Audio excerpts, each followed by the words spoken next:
Hi, and welcome everybody to another edition of the Winner Circle Sports Betting Podcast. I'm with Mr. Sean Higgs from picksandparleys.net. I'm Ross Benjamin of rbwins.com, and we're going to talk some NFL again today. Last week, if you were with us, congratulations, as we went 2-0 with our NFL preseason free picks, me and Sean. As a matter of fact, last week on the show, we went a combined 4-1-1 in the NFL preseason with all the handicappers. So congratulations to all of you out there.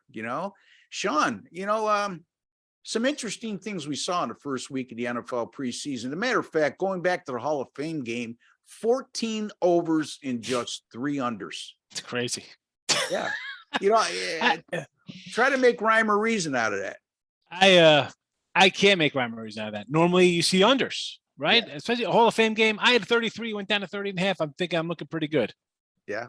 Now, then you had what? At one point, 8 straight overs. 14-3. And after the first 8 in a row, I said, I think I might have said to you, I know I said to Craig in chat, I said, I think we got to start readjusting the way we think from the last 10 years of how preseason is. Of course, they get rid of a preseason game because they had games at the back end regular season. So all of the, these teams practice. Like today I was seeing like Dallas and the Chargers have a head-to-head practice, then they play a game. What are you going to get out of these? It's like they're playing in a practice kind of more serious. And then the game comes, obviously you don't get hurt. We saw, how the Jets feeling right now after they get their quarterback goes down non-contact injuries. Thank God it's only a couple of weeks for them. But yeah. I think you got to really think about these overs because I think the coaches are going to come in and be like, we got to get these guys kind of up to game speed right away. But we saw these totals, we saw a lot of 40s open up, 40, 41s, and now we see a few trickle down. Listen, I had 2 totals last week. I had the under Hall of Fame game. I had over Seattle 33, went to 36.5. 1-1 in my totals. I can't get involved in preseason totals. I need All right, we lost Sean Higgs there. He froze up on us, but there he is. Okay. All right. Thought we lost you. But anyway, yes. And then you go, if the point spread was 2 or less, the totals went to 10-1 to the over. Crazy. Again, that's just running some numbers and again, trying to make rhyme or reason out of it. And I could tell you this, because I did an article on this. Last week's totals, the average closing total was a shade over 35.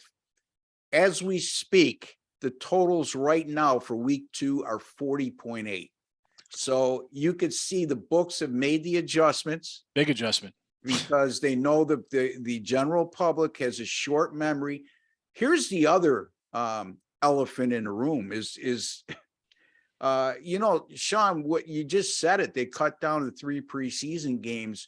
We've been accustomed to over the years when we handicap, knowing week 3 of the preseason was going to be the dress rehearsal for 95% of these teams. It was going to be games that were as close to regular season action as you possibly can get during the preseason. That's no longer the case. And we saw last year, some teams used game 2 for that. Other teams used game 3. Other teams didn't play their starters at all throughout the entire preseason. So it makes it a little more difficult in terms of if you're one of those guys that just solely relies on player rotations and stuff of that nature.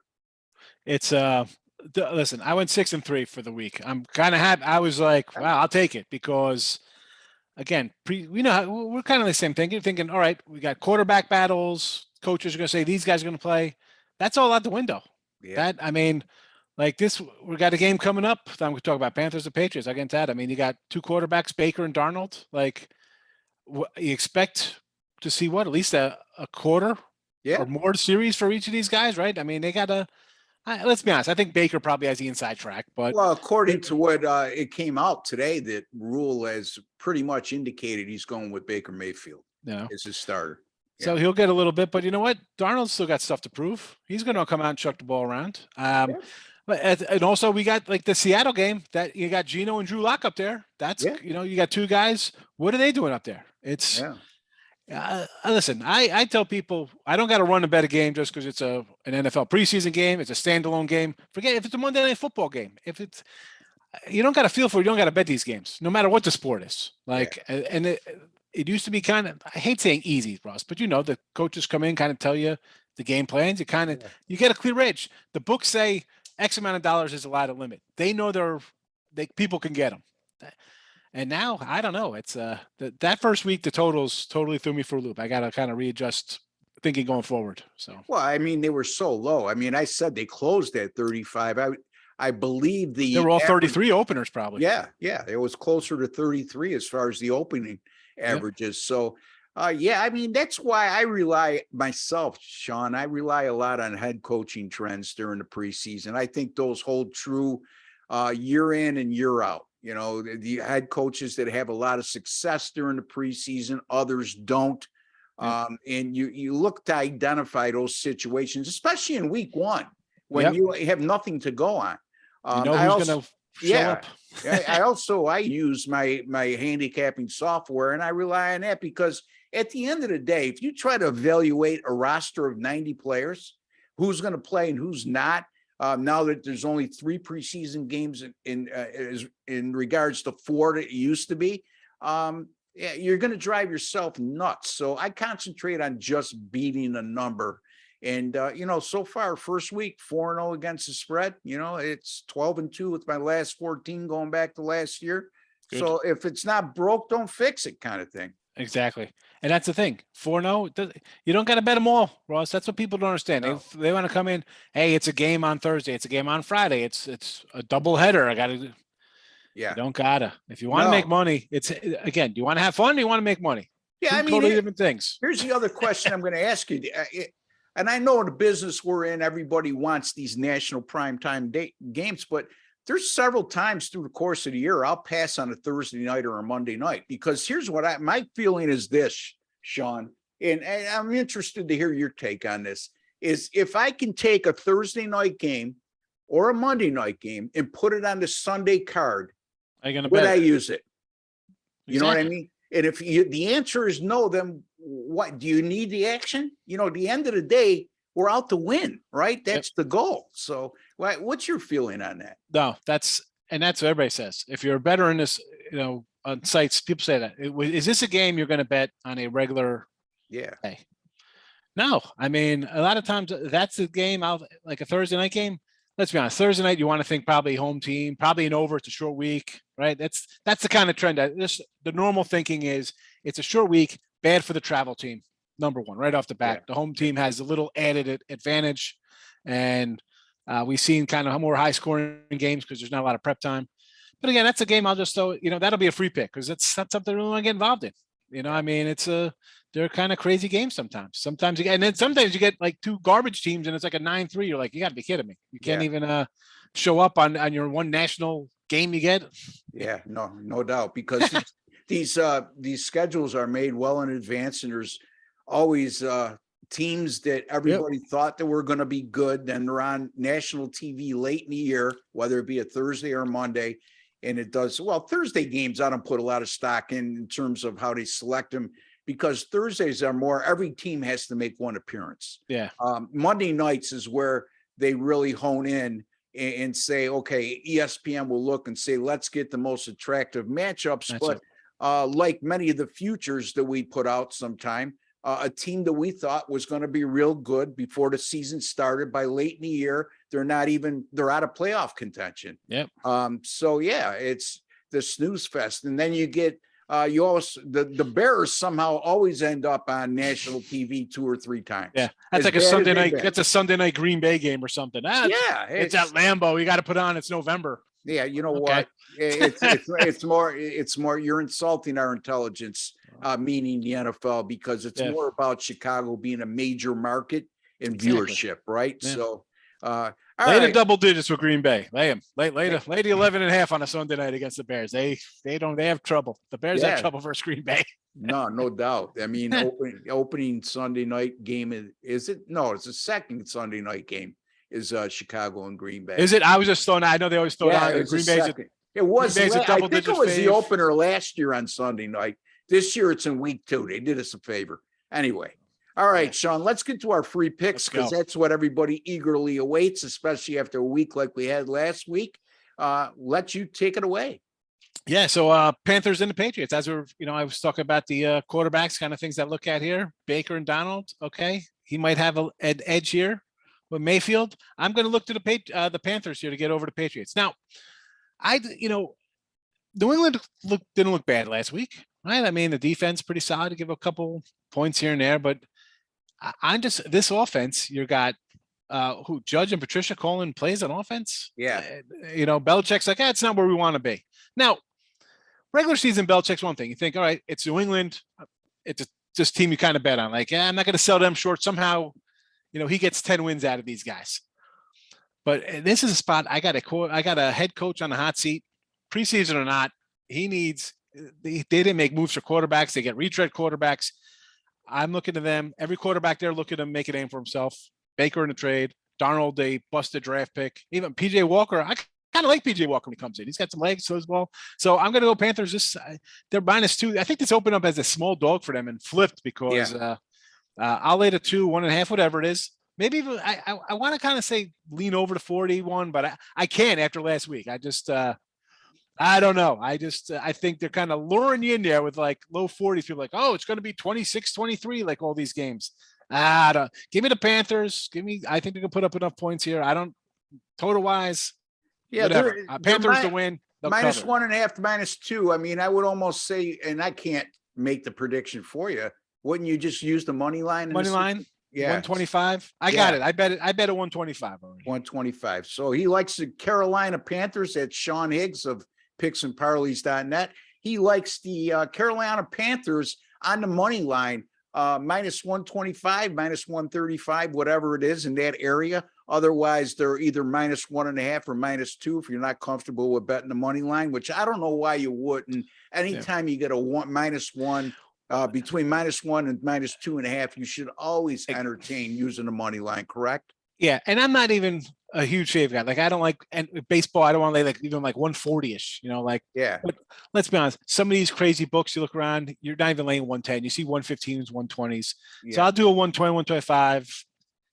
Just because in my head, it's not the people talk about the value of stuff. I look at it as this is kind of like the norm now. -115s, 117s on back and forth. So, but again, I hate to lose at 1 and then they lose by half. That's tough. I get enough of that in college basketball when I get my sophomore just bricking up free throws. Everyone wants to shoot threes and dunk, but nobody can hit a free throw. So I get enough of those. I'll lay to 125. There you go. -1. And I as opposed to you don't like buying half points. In basketball, I always buy off the hook. If I got the favorite, I will buy it down. If I got the dog with the hook, I'll buy it up to the whole number. It adds up. Yeah. There's nothing worse in college basketball or in the NBA than losing a game by half a point or anything. Listen, real fast. I'll let you get anything. Sure. So we're both on Sports Cap and Picks Parlays. Both sites for me, same games. I got a near $1,400 difference in baseball because of the half run from like on the Sports Capping site to the Picks Parlays, depending on when the lines come up. Half run. Yeah. It's $1,500 over, it adds up.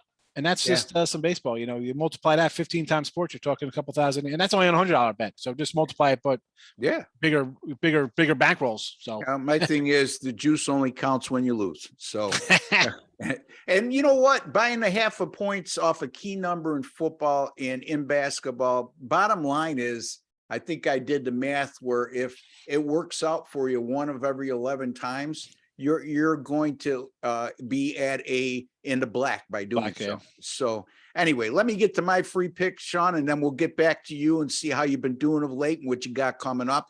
It comes in a Saints and Packers game on Friday night, 8:00 Eastern time from Lambeau Field in Green Bay. Right now, as we speak, the Green Bay Packers are a 3-point favorite and the total is 39.5. Matt LaFleur, since taking over in Green Bay in 2019, hasn't been very good in the preseason. And like I just touched upon with Sean, I put a lot of stock in head coaches at preseason time. Green Bay under LaFleur in preseason action, 2-6 straight up and 1-5 against the spread. And that includes last week's 28-21 loss at the San Francisco 49ers, in which they failed to cover as a 3.5-point underdog. New Orleans is coming off a 17-13 loss at Houston last week, and they failed to cover as a 1.5-point underdog, which brings up a scenario going into my trusted handicapping software. Since 1988, during the NFL preseason, anytime you have an away underdog of 3.5 or less that's coming off an away underdog loss in which they failed to cover, and they failed to cover by 21 or less, and they're facing an opponent coming off an away underdog ATS loss in which they failed to cover by 4 or less, like New Orleans.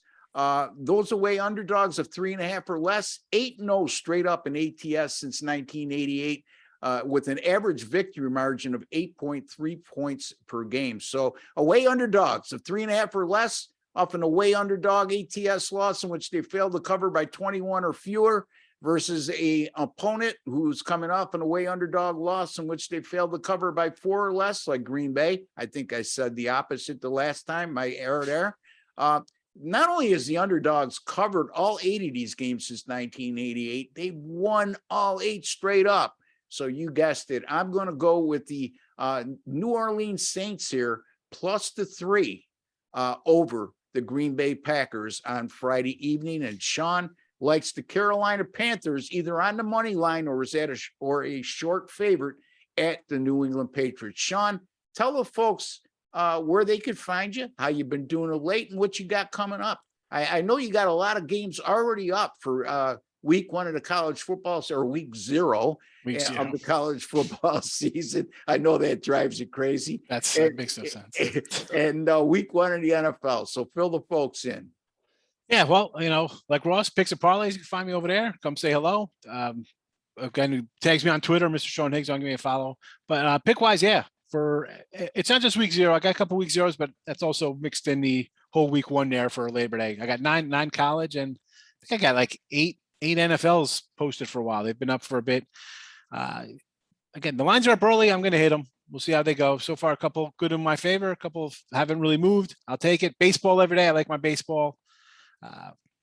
So that's it. What else is there to say? We got baseball to build the bankroll daily, and college. Let's go. It's a week away, right? 10 days. So the best week 0 handicapper in the country is in college football is Sean Higgs. And I also went a whole show without calling you Craig Trapp, which we're making progress. Yes, Sean, we're making progress. I got to say, I was like waiting for a day. I was like, man, I wonder if he's going to send me the link today or did he send it to Craig? But I'm going to see it at 2 o'clock. I'm like, hey, what are you talking about? He sent it to Craig again.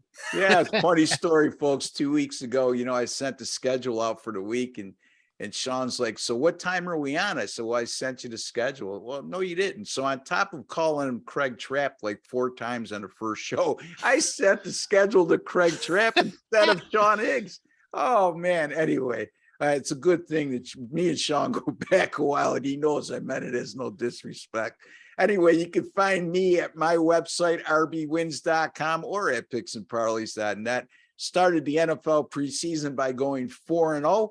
And look to have more winners this week, probably anywhere from 4 to 5 picks over the weekend in the NFL preseason. My Major League Baseball 10-star top plays, which are the equivalent of my best bets, they are at 59% since the start of last season. I don't give out big chalks, folks. So dime players over that course of time up $15,200. Nice. NFL preseason going back again, not only 4-0 this year, but going back to last year, 12-2 to last 14, and since 2011, 66-46, 59%. So you got 2 guys here between the 2 of us, 10-3 so far this preseason. I've been 10-4. You lost the opening 6-3 overall. Yeah, no, 6-3 overall. Yeah. So 10-3 overall. Not bad. 60% is pretty good. Yeah, you know what? 67%. That's pretty good. Anyway. Until the next time, don't forget, folks, if you have not subscribed to our YouTube channel, take a second to do so. Give the guys a like, meaning me and Sean and whoever else is on the show. It's just a small token of your appreciation for the work we do. and subscribe to our YouTube channel. Costs absolutely nothing to do so. That's it. Just hit the button. Just hit the subscribe button. In this case, there's an OSGA logo on the bottom right-hand side of the page. Hover over that, subscribe will come up. Click subscribe, and while you're there, hit the notification bell, because anytime any of these videos go up on our channel, you'll be alerted right away, and you don't have to keep coming back and forth all day to see when we're on, because we don't do these live meet. Guys like me and Sean, we have a very flexible schedule. So again, folks, until the next time, for Sean Higgs and Ross Benjamin, take care and God bless.